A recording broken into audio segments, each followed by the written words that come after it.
છે, શું કહેશો કાજલબેન? ટિકિટ માંગી છે ઘણી વાર, ટિકિટ માંગી છે અને છેલ્લા 15-20 વર્ષથી પાર્ટી સાથે જોડાયેલી છું. બધા કામોમાં મારી હાજરી છે. તો ખરેખર હવે હું વિચારું છું કે જો કદાચ ટિકિટ મળી જાય તો આનાથી પણ વધારે કામ કરવાની મને મારું બળ જાગશે અને મજા આવશે ને પાર્ટી સાથે બહુ મજા આવે છે. એટલે પાર્ટીનું કામ કરવાની એક જે કહેવાય ને શક્તિ એ મારી વધી જશે.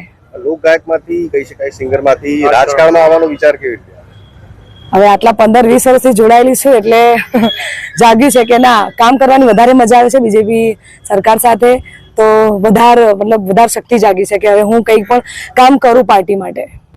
કડી માટે એવું શું વિચાર્યું છે કે જેને લઈને તમને ટિકિટ મળે અને ટિકિટ મળે તો કામ કરો?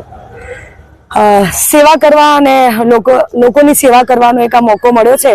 તો જો કે સેવા તો હું બીજેપી પાર્ટી મારા કલાકારની શ્રેણીમાં કરું જ છું, પણ તોય બી આ એક મોકો મળ્યો છે તો આનાથી પણ વધારે સેવા કરવાની શક્તિ જાગી છે. તો હું પણ એ પણ અપનાવી લીધી. જો સરકાર મને મારી પસંદગી કરે તો આનાથી પણ જોરદાર સેવા કરવાનો એક મોકો મળ્યો છે. તો થેન્ક યુ.